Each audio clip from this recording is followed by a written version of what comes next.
शक्ति शहादत जी निसोरोई नाज़ रिंद परूड़ निराज़ कज़िए करबला जो।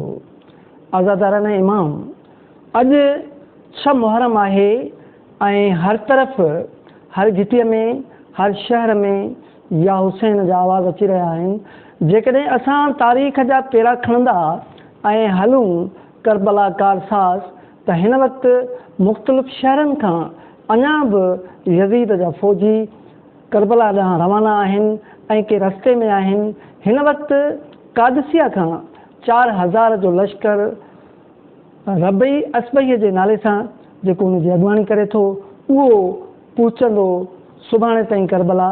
ऐं इन खां सवाइ सुभाणे पाणीअ ते पहिरे लाइ वधीक फ़ौजी मुक़ररु कया वेंदा। हिन वक़्तु 4000 खां वधीक फ़ौजी जंहिंखे नहर अलकमा चइजे थो उते गाज़रिया वारे घाट ताईं उन्हनि जो पहिरो आहे त जीअं इमाम आली मक़ाम जो पाणी बंदि करे सघिजे। ऐं असां जेकॾहिं सिंध तरफ़ अचूं था त हर पासे या हुसैन वाली हुसैन जा आवाज़ अची रहनि था। ऐं अॼोको ॾींहुं मख़सूस आहे मौला हसन जे यतीम शहज़ादे अली क़ासिम जो, जिते मुख़्तलिफ़ शहरनि मां मेंदी ऐं ॿियूं सेजूं निकिरनि थियूं ऐं खूंबे जो मातम थिए थो। ऐं जॾहिं बि शहज़ादे अली क़ासिम जी मेंदी निकिरंदी आहे त हर तरफ़ हज़रत क़ासिम जे नाले जा वेण ॿुधण में ईंदा आहिनि। इन करे त उहो शहज़ादो आहे जंहिंखे इमाम आली मक़ाम ऐं संदसि अमड़ बीबी उम्मे फरवा गाना ॿधी ऐं मेंदी लॻाए करबला जे मैदान ॾांहुं उभाणियो हो। ऐं हीउ उहो शहज़ादो आहे जंहिंजी उमिरि मुख़्तलिफ़ किताब मसाइब जा किताब ऐं तारीख़ करबला जा किताब कुझु लिखनि था शहज़ादे जी उमिरि 16 साल ऐं कुझु जी इन ॻाल्हि ते मुतफ़िक़ आहिनि त संदसि उमिरि 13 साल हुई। ऐं हुन उमर साद जे अॻियां अची इहो ऐलान कयो हो त मुंहिंजे भाइरनि मुंहिंजे सौटनि ऐं साइण ज़ैनब सलाम अलैहा जे फ़र्ज़ंदनि ओन मोहम्मद भले तारुफ़ न करायो हुजे लेकिन मां अली क़ासिम बिन हसन बिन अली आहियां ऐं जंहिंखे बि मूंसां जंग करणी आहे उहो अची वञे मैदान ते।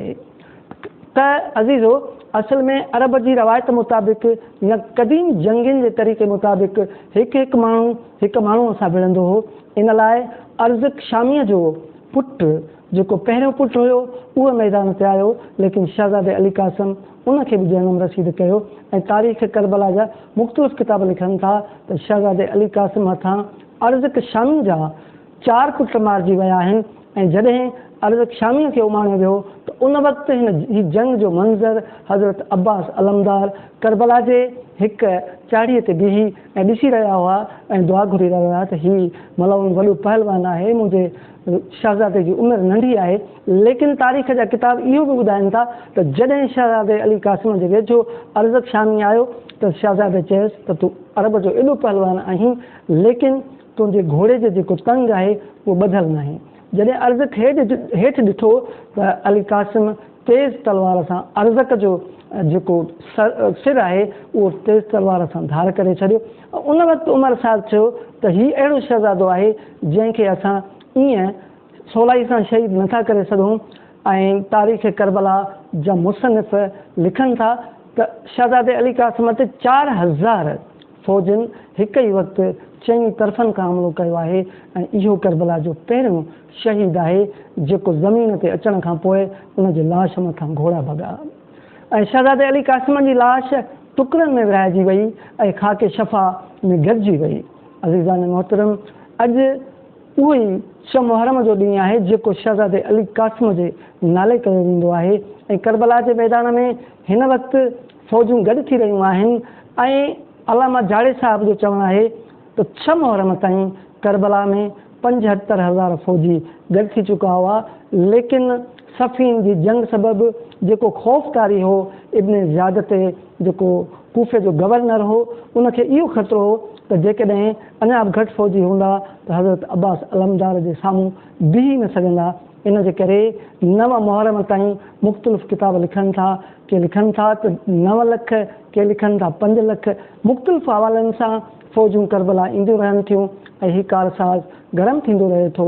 ऐं सुभाणे वारे ॾींहुं पाणी जेको आहे मुकमिल तौरु सादात घराणे जो बंदि कयो वेंदो ऐं उन खां पोइ जूं जेके हालतूं आहिनि उहे किथे वञी दंग कंदियूं।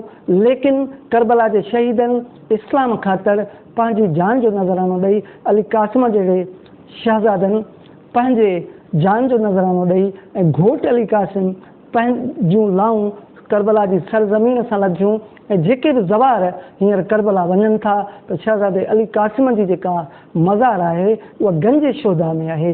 इन लाइ त शहज़ादे अली क़ासिम जो जेको लाश हुयो उहो अलॻि दफ़न करण जे लाइक़ु न हुयो ऐं घोड़नि जे सुंभ हेठां अची वियो हो। त तारीख़ करबला में अहिड़ा वाक़िया आहिनि। हिकिड़ो शहज़ादो अली क़ासिम आहे जेको घोड़नि जे सुंभ हेठां आयो ऐं उन शहज़ादे जी जेका लाश आहे उहा पैमाल थी वई ऐं जॾहिं इमाम हुसैन अलैहिस्सलाम हुन जी अमड़ जे अॻियां उहो लाश खणी आयो त साइण उमे फरवा पंहिंजे शहज़ादे जो उहो हथु ॻोल्हींदी रही जंहिं ते ॻानो ॿधलु हो। हिन जे लाइ जॾहिं बि आलिम ज़ाकिर फाज़िल शहज़ादे अली क़ासिम खे यादि कंदा आहिनि त हर अख में लुड़क हूंदा आहिनि।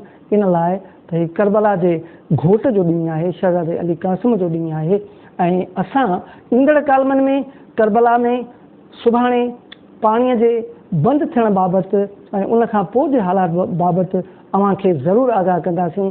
पंहिंजे करबला कथा जे कालम नवीस ख्वाजा ज़ुल्फ़कार खे ॾींदा। सुभाणे ताईं इजाज़त। अला वाही।